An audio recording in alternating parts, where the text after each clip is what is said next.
किया गया है। हमारा प्रधानमंत्री मिस्टर नरेंद्र मोदी जी ने 2026 से 2027 तक कक्षा 12 बालिका से क्लास 3 तक सभी बच्चों के के द्वारा शिक्षा को इंस्पिरेशन किया जाएगा, एक प्रोजेक्ट रखा है। तो ये जो इनिशिएटिव है, इनिशिएटिव के द्वारा जो स्टूडेंट लर्निंग आउटकम है उसको एफएलएन द्वारा निकाला जाएगा।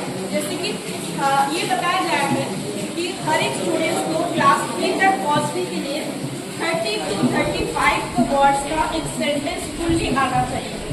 तो हमारा स्टूडेंट्स क्लास 6 तक पहुंच चुके हैं। तो ये जो इनिशिएटिव है, तो ये एफएलएन क्या है ये पहले हमें जानना चाहिए। ये दो तरीके से होता है, एक है लैंग्वेज का और एक है न्यूमेरिक। तो लैंग्वेज का जो है वो है ओरल लैंग्वेज डेवलपमेंट, डिकोडिंग मतलब साउंड्स भी आना चाहिए, सिंबल्स भी आना चाहिए और रीडिंग फ्लुएंसी आना चाहिए। या तो हिंदी में आना चाहिए या तो इंग्लिश में आना चाहिए। कोई भी एक लैंग्वेज में फ्लुएंसी होना बहुत जरूरी है।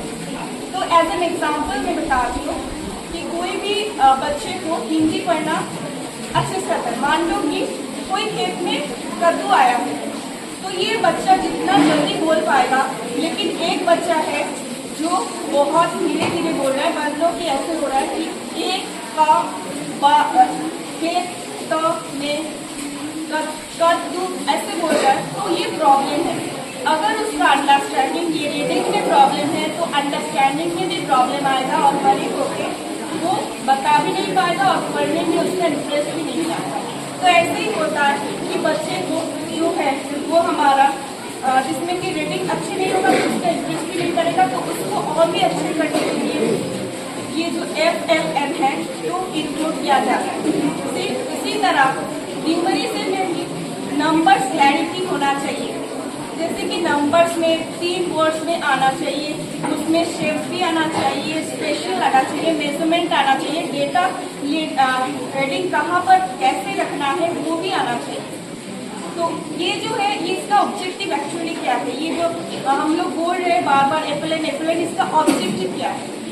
हर एक बच्चे जैसे हमारा इंक्लूसिव एजुकेशन चल रहा है। इंक्लूसिव एजुकेशन का मतलब सभी टाइप का बच्चा, जैसे जो बच्चे को कुछ भी मतलब वो थोड़ा फिजिकली उसका कोई प्रॉब्लम्स भी है तो वो भी बच्चा सेम क्लासेस में बैठेगा, सेम टाइप का पढ़ाई करेगा। तो इसमें इंक्लूसिव क्लासरूम को बनाने के लिए ये जो है इनिशिएटिव ये भी लिया गया है और सबको इसमें मौका मिले तो बच्चे मोटिवेटेड भी होगा, एंगेज भी होगा और इंटरेस्टिंग भी रहेगा उसका क्लास में। और इसका गोल एक्चुअली क्या है कि गुड हेल्थ अगर होगा तो वेलबींग भी होगा और उसके साथ इफेक्टिव कम्युनिकेशन भी धीरे धीरे बढ़ता रहेगा। और ये सब बात का बात है। और इसका असेसमेंट भी क्या है वो भी हमें पता होना चाहिए। जैसे कि इसका पोटेंशियलिटी होना चाहिए, कोलैबोरेशन होना चाहिए, सब मिलके पड़ेगा और क्रिटिकल थिंकिंग, कुछ भी पढ़ोगे तो उसको कैसे इम्प्लीमेंट किया जाता है, क्रिटिकली उसको कैसे एनालिसिस किया जाता है, तो वो अप्लाई भी करना पड़ेगा अपना स्टडीज में। तो ऐसे ही ये न्यूमेरिक है और जो हमारा लैंग्वेज है वो सब बहुत अच्छे से डेवलप भी होगा और स्टूडेंट्स का पढ़ने में भी इंटरेस्ट आएगा और वो धीरे धीरे मोटिवेटेड भी होगा और एंगेज भी होगा क्लास में। तो ये मुझे लगता है ये हमें ऐसा भी करना चाहिए। ELPS मतलब एक्सचेंज होना चाहिए, एक्सपीरियंसेस एक्सचेंज होना चाहिए, स्टूडेंट्स का भी होना चाहिए और टीचर्स का भी होना चाहिए। और लैंग्वेज प्रोफिशिएंसी भी अच्छा होना चाहिए और पिक्चर सिम्बोलाइजेशन सब कुछ इंक्लूड करना चाहिए। एज ए इंक्लूसिव क्लासरूम भी हमारा इसमें इफेक्टिव हो जाएगा। तो इसको इम्प्लीमेंटेशन तो हमारा कुछ बच्चे भी इसमें जो सॉन्ग्स भी प्रेजेंट करेगा। तो first song noun song represent by class 6। तो क्लास 6 को मैं बताऊंगी, थोड़ा आगे आ जाओ। और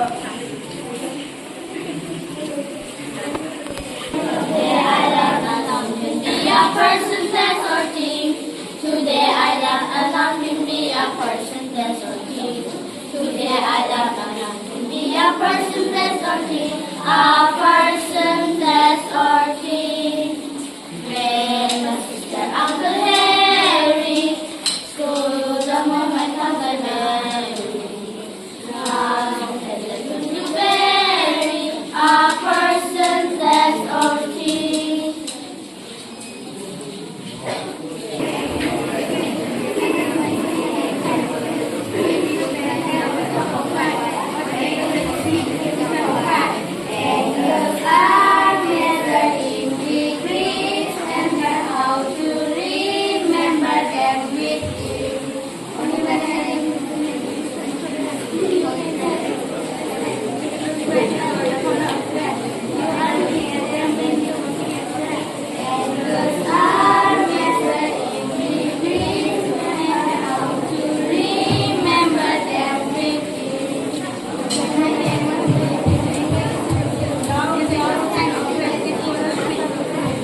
all